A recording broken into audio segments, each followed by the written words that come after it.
আন্দোলন সেই সময়ে সংবাদপত্রের ভূমিকা কী ছিল।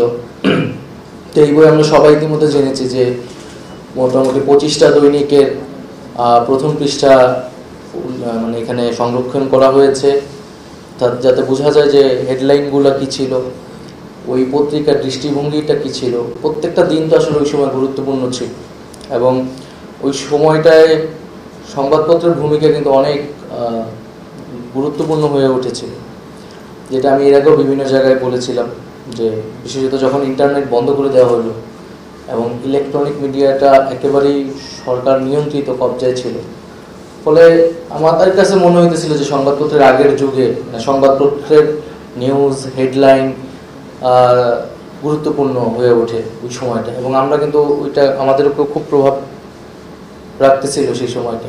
আমি এর আগে কয়েক জায়গায় গল্পটা করেছি যে যখন ঘুম থেকে আমি ফেরত আসি যে ভোরবেলায়, তো বাসায় ঢোকার আগে আমি কয়েকটা পত্রিকা কিনে তারপরে বাসায় যাই, কারণ আমি জানি না আমি কতদিন ছিলাম, কি অবস্থা এখন। তো পত্রিকা উল্টানোর পরে আমি বুঝতে পারলাম যে দেশে কি পরিস্থিতি চলতেছে।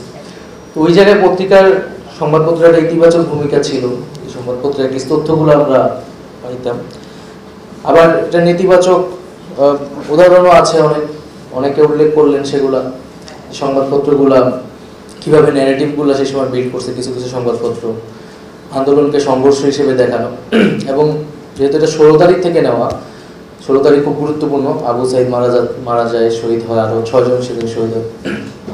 তো 16 তারিখ 15 তারিখ পর্যন্ত বা 14 তারিখ পর্যন্ত এই আন্দোলন তো ডিরেক্ট কোটা সংস্কারের আন্দোলন, এবং সেই সময়টাও যদি একই সমান গুরুত্বপূর্ণ ব্লকেট কর্মসূচি বা আমাদের ওই সময়টায়, বাট 16 তারিখের 14 তারিখ পর্যন্ত আন্দোলন নিয়ে অনেকের অনেক ধরনের প্রশ্ন জিজ্ঞাসা, বা এই আন্দোলনটা তার সাথে সংযুক্তই বা তার সাথে সম্পর্কযুক্ত নাও হইতে পারে, কিন্তু 16 তারিখের পর তো এটা প্রশ্নহীন হয়ে যায় যে এই আন্দোলনের সমর্থন আপনি দিবেন কি দিবেন না আসলে। তো ওই সময় থেকে 16 তারিখ থেকে 5 তারিখ পর্যন্ত আসলে এই পত্রিকাগুলো আসলে কী ধরনের হেডলাইন করেছে, প্রথম পৃষ্ঠায় কী ছাপিয়েছে, এইটা মূলত বইটা সংরক্ষণ করছে। এবং এই বইটা মূলত মানে একটা আমরা কেন এই বইটাকে অ্যাপ্রিসিয়েট করতেছি, যাতে এই কাজগুলো আরও ভালো হয়, আরও বড় পরিসরে হয়। কারণ আমরা তো দেখতেছি যে সেই সময়ের অনেক রিপোর্ট সরাই ফেলা হয়েছে, অনেক নতুন চেহারা নিয়ে আসতেছে তারা, যদিও এই যুগে এটা সম্ভব না। আসলে আমাদের মন্ত্রণালয় থেকে উদ্যোগ নিয়ে সংবাদপত্রের, এটা তো প্রথম পৃষ্ঠা, আমরা পুরো পত্রিকাগুলো সংকলনের ব্যবস্থা করতেছি বা করছি, কিছু দূর আগাইছে। তো এরকম বই আকারে আসলে সেটাও সাধারণ মানুষকেও আগ্রহী করবে। পত্রিকা ধরেন আমি যদি উদাহরণ দিই, আমরা যখন ডিবি অফিসে, তখন একটা পত্রিকায় ডিবি অফিসে আমরা পত্রিকা অনেক লুকায় শুকায় পড়তে পারতাম নানাভাবে, আবার তারাও মাঝে মাঝে আমাদেরকে পত্রিকা দেখাইতো। তো একটা পত্রিকায় হেডলাইন হলো প্রথম পৃষ্ঠায় যে সরকার পতনের টার্গেট ছিল 3 সমন্বয়কের, সেখানে আমার আসিফ এবং আবু বাকের মজুমদারের ছবি। তো এই মানে ডিজিএফআই এই নিউজটা পাবলিশ করাইছে পত্রিকায়, করায় পরের দিন হারুন এসে এটা আমাদেরকে দেখাইতেছে, তোমরা তো এটার সাথে জড়িত, তোমাদের এই উদ্দেশ্য নিয়েই নামছো। সো এইভাবে হচ্ছে পত্রিকা ব্যবহৃত হয়েছে। এখন সেটার কারণে ওই পত্রিকার প্রতি বা ওইটার প্রতি আমার কোনো বিদ্বেষ বা প্রতিহিংসা বা একটু নেই। আমি ওই সম্পাদক বলছে যে এটা আমরা বাধ্য ছিলাম, কিন্তু আমি বলছি আপনি যে বাধ্য ছিলেন এটা তো জনগণকে আপনার এখন বলা উচিত, সেটার জন্য দুঃখ প্রকাশ করা উচিত, আপনার তো হচ্ছে সেই রিজয়েন্ডার দেওয়া উচিত। তো এই পত্রিকাগুলো কিন্তু ওই যে ভূমিকার কারণে মিডিয়া, এবং গত কয়েকদিন ধরে আমি কথাটা বলতেছি যে বিগত সময় যে মিডিয়া বা এই আন্দোলনের সময় মিডিয়া যে পরিস্থিতির শিকার হয়েছে, বাস্তবতার শিকার হয়েছে, অনেক সময় সেলফ সেন্সরশিপ করছে, নিজের থেকে আদর্শিক কারণে তারা আওয়ামী লীগকে সাপোর্ট করছে, এর কোনো ধরনের বক্তব্য বয়া কিন্তু জনগণের সামনে নাই। বলে আপনারা যদি এটা তো আমি শুধু সরকারের বিষয় না, আইনের বিষয় না, এটা খুবই আমি মনে করি নৈতিক জায়গা থেকে এই বিষয়গুলো আলোচনা হওয়া উচিত। এখন মিডিয়া যদি বক্তব্যটা না দেয়, তার পজিশন আসলে সে কিছু সে নিজেই বলুক, তাহলে কিন্তু জনগণের ভিতরে যে অনাস্থা মিডিয়ার প্রতি, গণমাধ্যমের প্রতি, সেটা কিন্তু কমবে না, এবং এই যে নানা ধরনের ক্ষুব্ধতা সেটা আসলে থাকবে। এরকম 2 আগস্টে মনে হয় একটা নিউজ হইলো যে আন্দোলনের নেপথ্যে একজন তরুণ ইন্টেলেকচুয়াল বা এই একটা শিরোনাম আমার এক্সাক্ট মনে নেই। তো এটা মাহফুজ আলম, আমাদের পুরো আন্দোলনের সময় তাকে আমরা পিছনে রাখছি, সেভ করে রাখছি। কিন্তু 2 তারিখে হচ্ছে, অর্থাৎ এক একটা শিরোনাম ওই সময় এইগুলো একদম আমাদের মৃত্যুর পরোয়ানা নিয়ে আসতেছে, যে আমাদের নাম ধরে ধরে তারা এরকম নিউজ করা শুরু করতেছে ওই সময়টায়। 2 আগস্ট পর্যন্ত এই জিনিসগুলো হতেছে। তো সেই মিডিয়াগুলোকে এইভাবে ব্যবহার করা হয়েছে। এখনও মিডিয়াকে বিভিন্ন কর্পোরেট হাউস, অলিগাররা ব্যবহার করতেছে সংবাদপত্রে। তারা নানা ধরনের, সরকারের সমালোচনা থাকবে, আমরা সবসময় সেটা অ্যাপ্রিসিয়েট করি, কিন্তু এখানে ভিতরের যে রাজনীতি আসলে, কারণ আমরা তো এই সরকারটা অলিগারদেরকে আমরা সাপোর্ট দিই নি, তারা অনেকভাবে আমাদের সাথে এঙ্গেজ হতে চাইছে, আমরা সমর্থন দিইনি। তো তাদের তো মিডিয়ার উপর তাদের একটা বড় প্রভাব, এবং তাদের সেই মিডিয়াগুলোকে এখন ব্যবহার করতেছে আমাদের ক্যারেক্টার অ্যাসাসিনেশন করার জন্য এই সরকারের বিরুদ্ধে।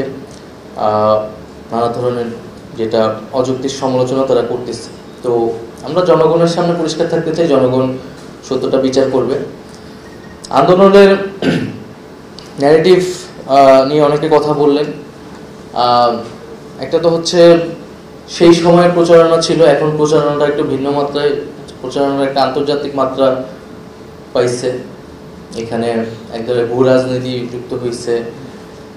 তো আন্দোলনের সময় দুষ্কৃতিকারী, আন্দোলনের সময় যারা, এবং যেটা হয়েছে ভাগ করার চেষ্টা করছে এবং আমাদেরকে বারবার বোঝানোর চেষ্টা করছে, তোমরা তো সাধারণ ছাত্র, কিন্তু এখানে আন্দোলনকারীদের দুষ্কৃতিকারী ঢুকছে, পলিটিক্যাল অ্যাক্টিভিস্টরা ঢুকছে, বিরোধীরা ঢুকছে, ফলে এটা তো বিরোধীদের আন্দোলন, তো তোমাদেরকে তারা ব্যবহার করতেছে।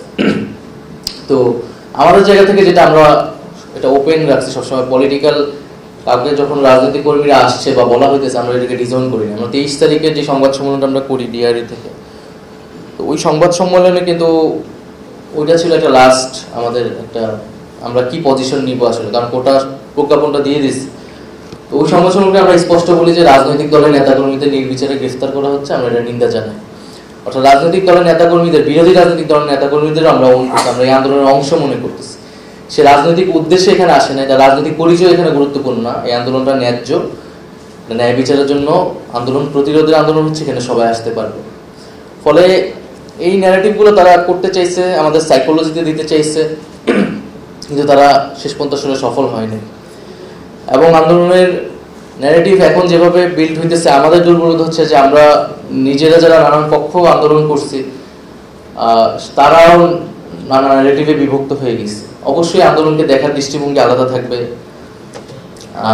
আলাদা আলাদা রাজনীতি এর সাথে যুক্ত, কিন্তু আমরা নিজেরা যেহেতু শক্ত ন্যারেটিভ যদি তৈরি করতে পারি, তাহলে আমাদের শত্রুপক্ষের ন্যারেটিভ সেটা কিন্তু প্রভাব বিস্তার করবে।